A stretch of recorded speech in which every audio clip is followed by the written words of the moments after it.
Jai Sri Narayan. Jai Sri Narayan. Jai Sri Narayan. Jai Sri Narayan. Jai Sri Narayan. Jai Sri Narayan. I pay my obeisances to my spiritual master, Srimad Jagadguru Sudarshan Acharyaji Maharaj. I pay my obeisances to Lord Sri Ramanuj. I pay my obeisances to our Purva Acharyas. I pay my obeisances to the 12 Alvars. I pay my obeisances to Mother Lakshmi. And I pay my obeisances to Lord Sri Narayan. I welcome all of you here physically at the Sri Narayan Dham in Durban, South Africa. I welcome those that's watching this discourse locally, nationally and internationally. And I welcome in advance those that's going to be listening to this discourse when it is posted on YouTube and the various groups from around the world subsequently. We continue in our topic of oneness, and this week we experienced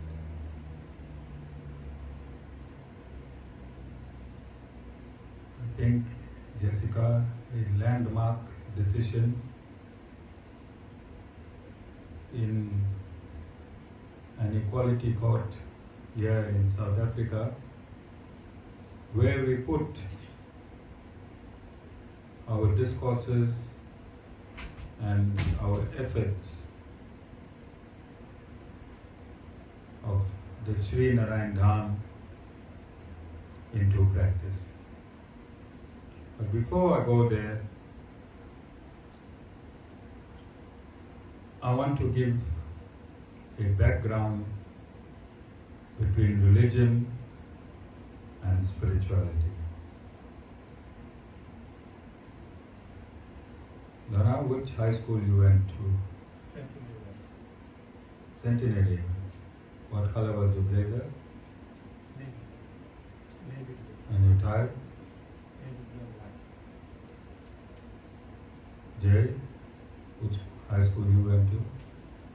Blue line. Color of your blazer? Blue.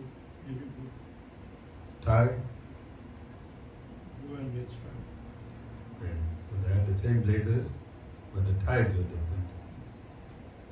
Jessica, I don't know if you went to high school. Yes. So I think we should just be asking primary schools. Jessica? Approach your secondary group. Yeah. Color of your blazer? Black, Tie? grey, white and red. Okay. Let me just go directly to your answer. That is why? Blue. High school? Short for secondary. Color of blazer? Navy. Tie was navy, red, and white. Okay. Nilesh?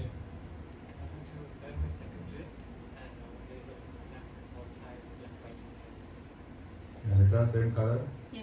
Okay. Sita? My blazer was black and my tie was black and red. Playing the second grade. Yeah. Okay. And currently, Tivashni, same school. Same color blazer like Sita.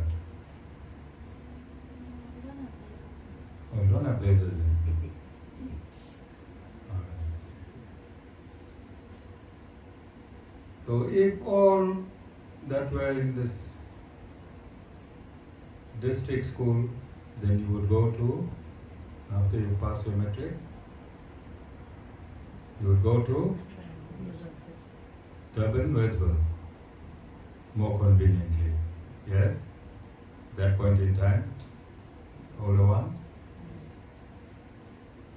So you had, your schools were different, your code of conduct were different or unique to each school, your dress code was different to each school, but your evolution was in a university where everyone was regarded equally.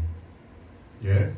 Yes. In university, you had no restrictions on dress codes. You now had an open-minded education system where you was not forced by either parent or school. At university, it was your own experience, your own education to further yourself. Yes? So this is the difference between spirituality and religion. There are many religions with many strictures, with many codes of conduct, with different codes of conduct. But when you evolve to your spirituality or to your spiritual status, you need not be grounded by your religious codes anymore. You need not be grounded by your religious codes anymore. Those religious codes and conduct placed you in the spiritual dimension. It placed you in the spiritual dimension, and once you're in the spiritual dimension, then it is not necessary to see where you came from. Because in the spiritual dimension, everyone is equal. Everyone is equal. So this is our teachings. And we have taken this teaching and made it practical. We have taken this teaching and we have made it practical. I spend every satsang, and I've spent thousands of hours on discourses relating to oneness. It is my mission and the mission of the Sri Narayan Dham International to focus on social cohesion, to focus on oneness, and to focus on science itself. There are two types of science. Material science, where understanding of material science is attained by the ascending process, and spiritual science, where the results of spiritual science is attained by the descending process. That is the difference between material science and spiritual science. In material science, you have to continue experimenting until you get the perfect result. In spiritual science, the perfect result is given by the perfect scientist, who is the Supreme Personality of Godhead. The result is already given, and through a descending process of the Guru principle, the Guru teaches you this perfect result through the descending process, where all you have to do, jump in your car, drive to the ashram, sit in a discourse like this, and get this information for free. For this ashram is for free. Your only expense is your expense to get here. If you have a toklosh troubling you, for South Africans or for the international audience, a toklosh is a evil spirit. Evil? Are there any other names for evil spirits? Sita, you know what it is? Bhoot, Pisach, Jinn, anything else? Devil, Satan, anything else? If that is troubling you, all you have to do is sit in your car, come to this ashram, and after you leave on the first time that you come to this ashram, that will be the end of the story of your evil association, or your devilish association, or of you being a host to a soul. You being a host to a soul who does not have a body. You being the host of a soul that does not have a body. Sita, how many souls are you hosting? office. It has only host in a cell. You understand? But it is the mentality of people that if I go to the bottom of my parking terrace and if I build a temple down there and I take this trishul, I take some peacock feathers, I bring you in the temple, I tell you to come with 5,000 rands and bring 12 monkey balls, 1 black fowl and a bottle of cane or vodka. Bottle of cane or vodka. And I'll bang my chest, I'll scream and you'll scream and we'll all scream. Then I'll take your 5,000 rand, I'll whack you with the trishul, I'll hit you with the peacock feather. You're listening carefully, Premila. You'll say, what a great guru. What a great guru. Why? You paid 5,000 rand and there was beautiful entertainment. There was entertainment worth your 5,000 rand. One rooster was lost its life. One rooster lost its life. And then you'll say, this is a top guru. You'll go tell your neighborhood. You'll phone everyone. Remember? Phone all your sisters. Phone Mama. But I don't think Mama is interested in all that because at the moment he's one of the most famous devotees of the Sri Narayan Dham. He's gone around the world. There's some thousands of views on him bowing down to Guruji. Mama is absolutely famous. I'm seeing his image on my phone more than my screensaver of Guruji. Every minute I just see Mama and Mama and Mama. Alright? So Mama has gone very, very famous. Alright? But still you can phone Mama and tell him there's a great guru, 28 Dunstaple Crescent, only 5,000 rand, 1 black rooster, 1 bottle Smirnoff 1818, 12 monkey ball, and any devil you got troubling you will be gone. Just 5 minutes of dancing, singing, screaming. Alright? When we tell you come like this, sit down and go back home, nobody believes it, Jessica. Yes, sir. Because it's for free and there's no entertainment. No entertainment. Alright? So coming back, we've stated in our constitution, we've stated on our website, wherever you find the Sri Narayan Dham, it's stated there that this is a spiritual upliftment center. When you're a spiritual institution,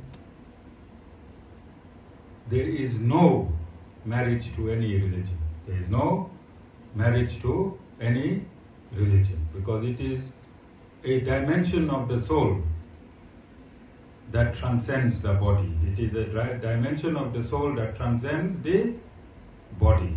And only a body can have a religion. A soul cannot have a religion. It's like a car battery. A car battery, you can take that same battery and put it in a Mercedes, it will work. You can put it in an Audi, it will work. You can put it in a Hyundai, it will work. That battery is a battery. It does not matter in which vehicle. It does not identify with the manufacturer or the maker of a vehicle.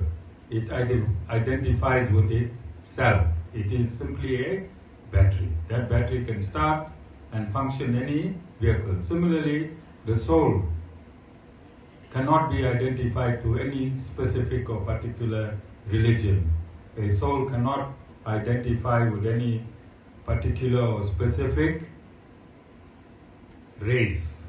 A soul cannot identify with a particular gender. A soul cannot identify with a particular species. A soul can be lodged in a tree, can be lodged in a frog, it can be lodged in a snake, it can be lodged in a human, it can be lodged in a bird, it can be lodged in any living, in the body of any of the 8.4 million living species. It cannot hold a permanent identification with any species that it is lodged in. It is only temporary. As long as the ant is alive, the soul will identify with the body of the ant. All of you understand? So this practicality, this scientific truth, the Sri Narayan Dham experiences and expounds on every millisecond of its life. And this week, we culminated a case that has been taking 2 years. Also, Jessica, this topic needs a comprehensive analysis. So, not only in South Africa but around the world where there are Hindus, then a group of Hindus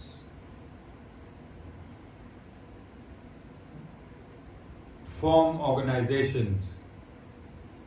A group of Hindus form organizations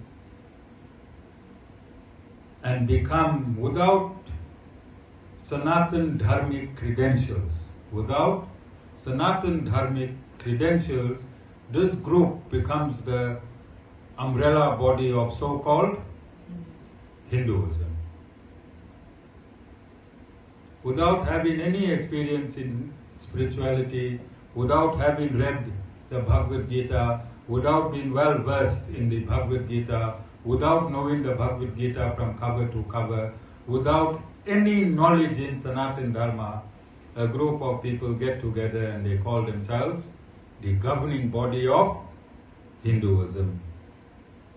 And this is a slap in the face of that particular governing body, because 2 years ago a remark was made on social media which would have hurt the sentiments of Hindus and Muslims.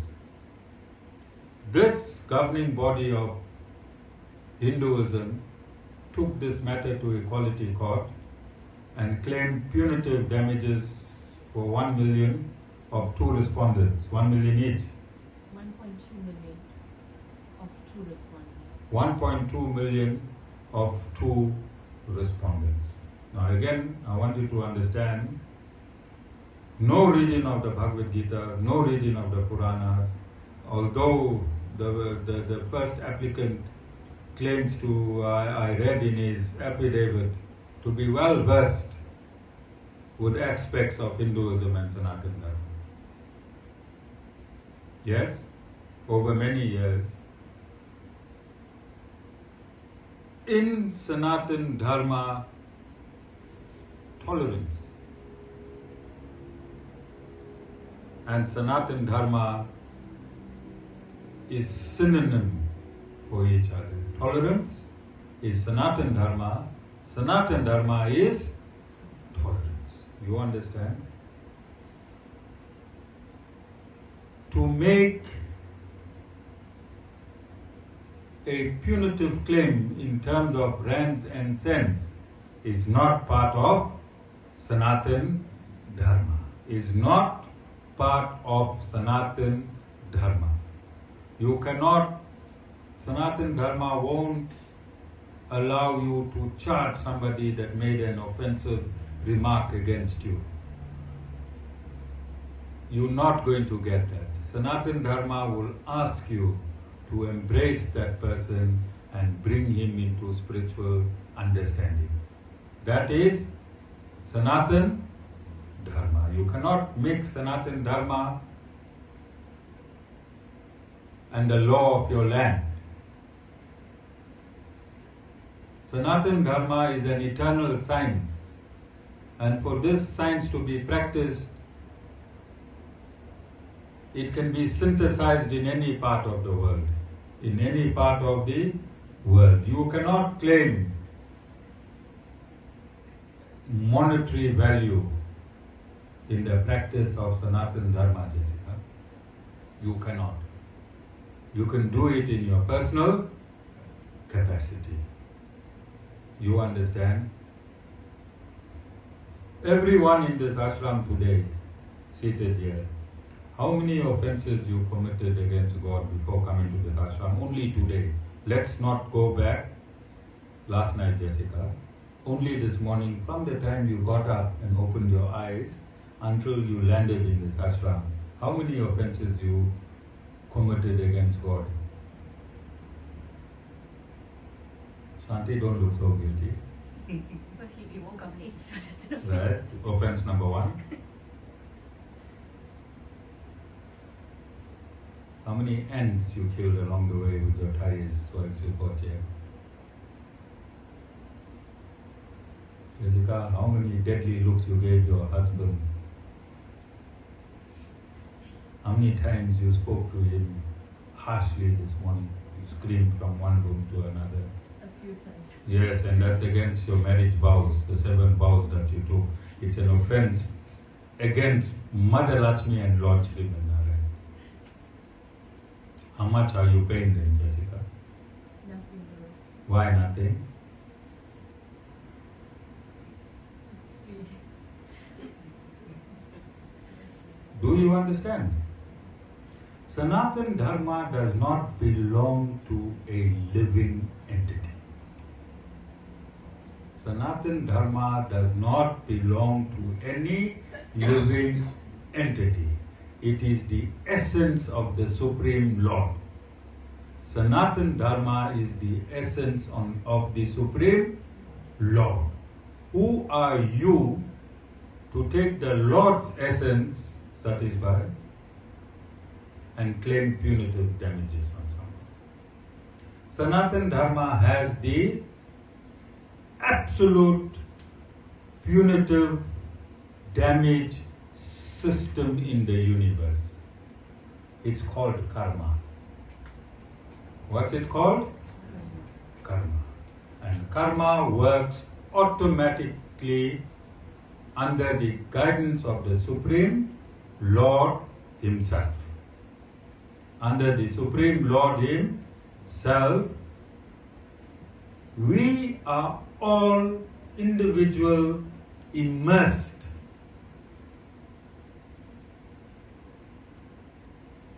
in Sanatana Dharma.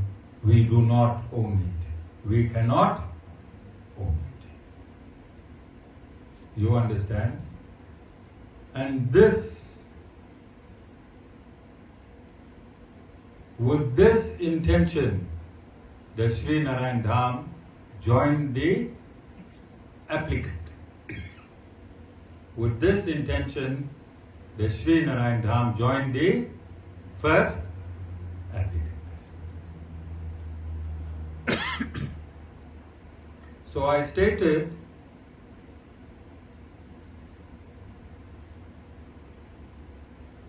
in this proceedings in court, it was not heard formally, we reached an agreement. And I stated there's no winners or losers when it comes to religion. There are no winners or losers. And I stated, Jessica, that this young man, he tendered an apology. And I said this apology, although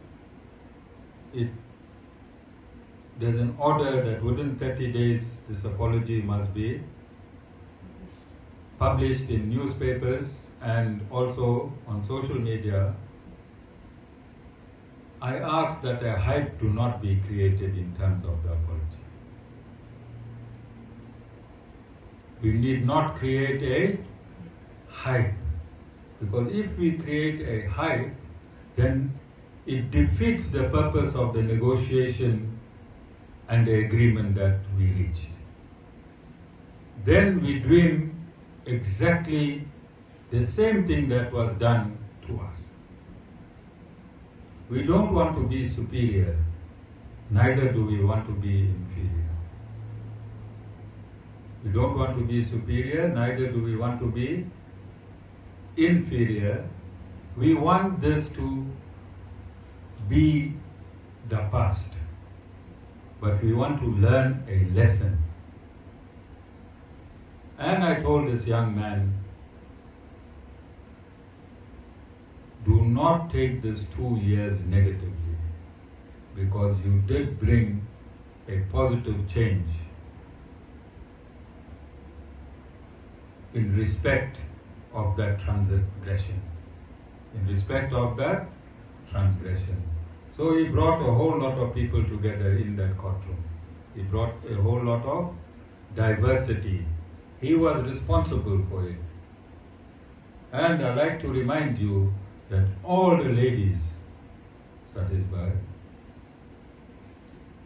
made the equality court, including advocates, lawyers, instigated by your dear wife. There was a modeling session. There was a modeling photographic session by the legal representatives in that court. Angry faced lawyer, laughing faced lawyer, and I was watching all of this with great interest. Alright? Those photographs are not on my face page, but you can retrieve it from Jessica's phone. Alright? So this is what this young lad created. Ladies of different religion, different backgrounds, different understanding, everyone was together in one room, and this is what we call social cohesion. Social cohesion. Cohesion means bringing society into oneness. Cohesion means bringing society into oneness. Oneness means vibrating in the same consciousness. Oneness means vibrating in the same consciousness. So there was a condition, and that condition was this young gentleman has to spend a few hours with the Human Rights Commission on learning diversity and religious tolerance. So he had to undergo one session with the Human Rights Commission to undergo and experience diversity and religious tolerance. And amazingly, this gentleman disagreed. He said, no. I want to attend one session at Guruji's ashram on social cohesion. Yet he was a respondent. Human Rights Commission was a respondent with him. I was the second applicant. We were at war with each other, yes? We were at legal war with each other. We were opposition. He refused to undergo a session from his team. From his team, which is the Human Rights Commission. Human Rights Commission was a respondent. Yes. Yes. Then there were other respondents there, Jessica, Yes. from other community and South African organizations. I think there were 5 respondents in all. Religion for SA, Religion for SA, and then the Commission for Religious Tolerance, Religion, Language and Culture. that was the white lady from No, that is Religion for SA. Religion for SA, And then the Commission for Language, Linguistic, Commission for Language, Linguistic Cultural Okay. Diversity. and Cultural Diversity. So all these were respondents. They were all backing him, okay? There was a huge argument with my attorney and all the respondents. For over 15 minutes, my attorney, Simi Sarma, stated that they must go for a session with Human Rights Commission, and all the respondents present said, no, Ms. Sharma, we want to go to Guruji's ashram. All the respondents, yes? Yes, sir. So they agreed after, I think, more than 20 minutes? Half an hour. Half an hour. After half an hour of deliberations, where the respondents want to come to the ashram, and my attorney had to deliberate so that they could come to the ashram. Are you understanding the implications, Jay Bhai? Are you understanding the implications? Yeah. So this teaching here at the Sri Narayan Dham is expressing itself in the world today. Is it not? It expressed itself because it was not the Guru nor the Guru's attorney that asked that the respondents spend a session here, yet we could have. We could have made that. We could have asked the judge to, or we could have in that negotiation made them come to the ashram as a deal breaker. Yes, Jessica? Yes, sir. But we didn't. We opposed them coming to the ashram, and they enforced this request. And they are the opposition to the ashram. Can you believe that? Are you understanding where I'm trying to get? Are you understanding the potency of this Sri Narayan Dham? How potent the Sri Narayan Dham is. That the opponents want to embrace us. Do you understand? And that you can only get if you are absolutely pure. You are absolutely pure. How many minutes I spend with them, Jessica, if you have to calculate all the minutes of my talking? My talking minutes. Very few words. Under 5, under 3? I would say about 10 minutes max. 10 minutes together just in actual talking to these people, influence them to come to this ashram. 10 minutes of talking, yet it took 2 years. And they could reach no understanding in this case. This case is going on for 2 years. And I did not impress upon them, and I did not make it a deal that he should be sentenced to 1 session at the ashram. You understand? So if you are pure, even the opposition can embrace you. See that? You'll have no opposition if you're pure. If you're pure, everyone is equal. And we treated the young gentleman with utmost respect. With utmost respect. And he treated us with utmost respect.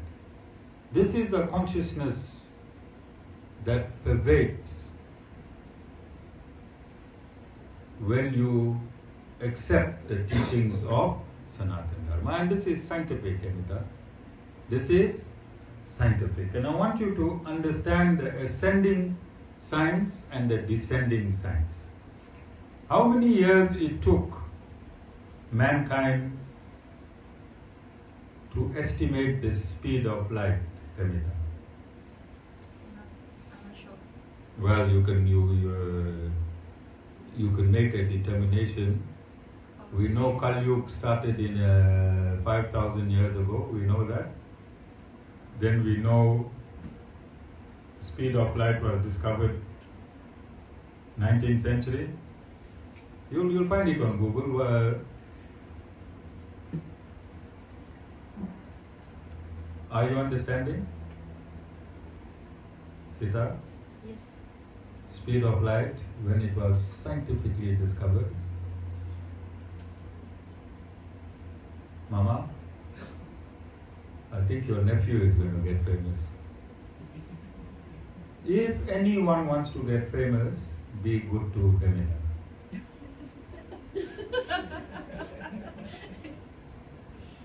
Be good to Amita. You'll get your 15 minutes of fame. She'll focus her camera on you at any time. You don't have to be a bhajan singer.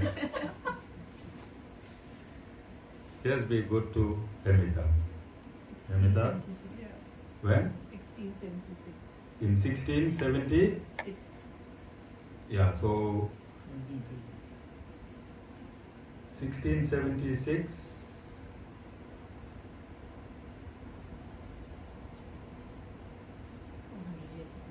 400 years ago. So we 5,000 years into Kali Yuga. You saying? 4,600 years ago. No, after 4,600 years from the start of Kali Yuga, the speed of light was discovered. But if you open the Vedas, speed of light is there from 5,000 years ago. Amita, I want you to, this part is especially for Amita. AKA Ashika. Sing AKA Ashika Govind. Alright. So 5,000 years ago, the speed of light, Satish Bhai, is already there in the Vedas. 4,600 years after that, the speed of light was found by scientists. So I'm talking about the ascending process and the descending process. So if you asked your guru what is the speed of light, at any point in that 5,000 years or 4,600 years, your guru would have told you the speed of light, your guru would have told you the speed of sound if you wanted to know at any point in time. But it took man 4,600 years after arduous experiments. How much of experiments you think Amita was done to calculate the speed of light? Probably a lot. Probably A lot. a lot. But all you have to do, jump in your car, come to the Sri Narayan Dham and just ask your guru. So the guru will give you that knowledge through the descending process. Descending process means from God to the first guru to the existing guru. To the existing guru, across the guru-disciple relationship, that answer is already there. Speed of light is already there, Jai Bhai. 1,000 years ago it was there, 2,000 years ago it was there, 3,000 years ago it was there, 4,000 years ago it was there, 5,000 years ago when Srila Veda Vyas wrote the Vedas, he wrote the speed of light. Do you understand? So any time you want an answer that pertains to the universe, you can get that answer through the ascending process or the descending process. Descending process is the answer coming down by the supreme scientist who is the Lord himself. He'll give you the answer because he created light and he created the speed of light. So who will have the absolute answer? The absolute scientist and his absolute system. And his absolute system is the Sri University of the Sri Sampradaya. So if you want absolute answers, you join the absolute spiritual university and you'll have all the absolute answers. Or you can go through the ascending process. Ascending process is you do experiments one by one and you ascend to the answer. You ascend to the answer. Just on baby here, I was sitting in my kutir 10 minutes before satsang, and I just had that urge that this satsang no longer have children. I just had that urge. And look, baby is here. I used to have about 30 children along the way. The best name? Only one day. And Guru can't even see her. You understand? But we had about 30 children. They used to be around the Guru. It is unfortunate that parents are so much in ignorance, they took all these children away. When the parents are not in line with the Guru, the collateral damage is their children. Imagine if their children were still here, and if they said, for my child's sake, I rather tolerate this terrible Guru. Pamela, for my child's sake, I rather tolerate this terrible Guru. This Guru says nothing good to me from the time I'm in this ashram, but for my child's sake, let me tolerate it. I don't think I could have hit the nail any better on the head, Pamela, but it wasn't designed. It just landed. If the baby didn't get up, this part wasn't coming. Alright? It wasn't part of my script. My script is prepared by the Lord, not by me. Okay? I just speak it, Satishpal. I just speak it. Okay? So, we need, if we want to progress in our life, forget the temple by the river. Forget your 5,000 rand. Forget your black fowl. Forget that entertainment. If your computer is not functioning well, if your computer is not functioning well, Mama, if you take it to a temple, can that computer come right? You have to find a computer technician. If your life is not right, that means the software in your brain and mind is not right. You need to take your brain and your mind to a human software specialist. To a human software specialist, and the human software specialist is the bona fide spiritual master. So it's just like you taking your computer which has a virus, you cut a foul, computer will come right. That man will scream and you'll scream, computer will come right. 12 monkey balls, computer will come right. And Jessica's favorite, camphor and cloves. Jessica's favorite, camphor and clove. Keep the camphor, you put your cloves, you light it, it falls in your lap, hey, things will work out. Falls away from you, oh, God is not happy. What has God has to do with combustion of a clove? You understand? All of you understand? So if the computer can't come right, then you, the human, is a supercomputer. Human is a, because the human created that computer, isn't it? Who created that computer? The human. So the human is a supercomputer, and as that computer functions, so do the human body function. As a computer has a hardware and a software, the human has a hardware and a software. Good morning, baby. How are you? Good morning, baby. How are you? You fine, baby? Okay. The hardware of the human computer is the brain, and the software of the human computer is the mind. Hardware is the brain, software is the mind. Guru fixes your software. Most of the time, where's the problem? Sita, where's the problem? Software, alright?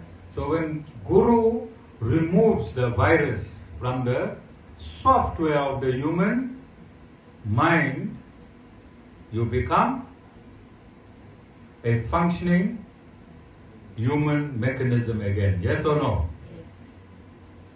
Sita? Yes. Some parts Guru is still waiting for Sita. Parts are coming from Lord Narayan. He is the absolute scientist. I'm joking. Alright? But I want you to understand there's no magic. Alright? Even our great chairperson Vishwadhar,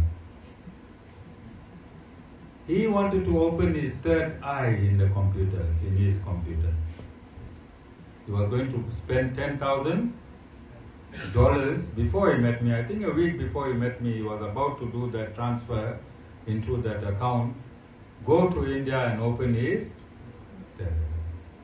And I keep telling him, "Bhai, your two eyes that you can see are not open properly yet. You're going to open an eye that nobody will be able to see, and you don't know you'll be able to see. You must use the organs that are here already that you can see." All of you understand? So you need to follow. If you want to fix your computer, you need to find a technician that can handle the software. And if you want to fix this human, this is a computer, this is a technology. The human body, the human brain, and the human mind is God's greatest created technology. You understand? This is a technology of the supreme scientist, the supreme Lord.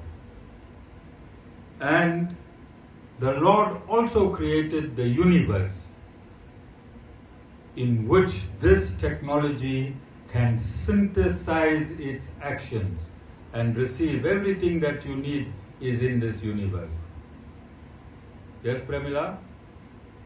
If Vishwadhar was here, I would have asked him, everything he needs is in this universe. The first form of what Vishwadhar needs is in the tree. And the second form of what he needs is corroborated in the sand. Okay? So Vishwadhar needs money. Money is churned out of the tree. All the notes you hold in your hand, where it comes from? The tree. And the value for the notes that you hold is in the sand. And the sand, where gold comes from? Sand. Gold is sand. And that gold that is placed in the reserve bank, which is sand. So if Vishwadhar prays sincerely to a tree and sand, he can have a whole lot of money, wealth. He can be very, very wealthy. We just have to give him the tree mantra and the sand mantra. Alright? Tree mantra and sand mantra. So I'm saying this technology, which is the human body, everything it needs is in God's other technology, which is the universe. Are you understanding? Whatever the human body needs is in this universe. You don't need pharmacies and you don't need chemicals. There's plants in this universe that can cure any illness that you have. God's pharmacy is the plants. Man's pharmacy is the chemicals. And this world is now returning to God's pharmacy, Ayurvedic medicine. Everyone is going for Ayurvedic medicine, especially the West. And the other aspects of God's technology is how to live in this universe, and that technology is called yoga. Yoga is also embraced by the West, so that how this technology called the human body can have optimum performance in this universe. So God is the supreme scientist. He created you as a technology. He created the universe as a technology, and He created the Guru and the Guru system who can connect you, and synthesize your actions and reactions so that you can derive material benefit from the universe and spiritual benefit from the Supreme Scientist, the Supreme Lord Himself. Jai Sri Narayan.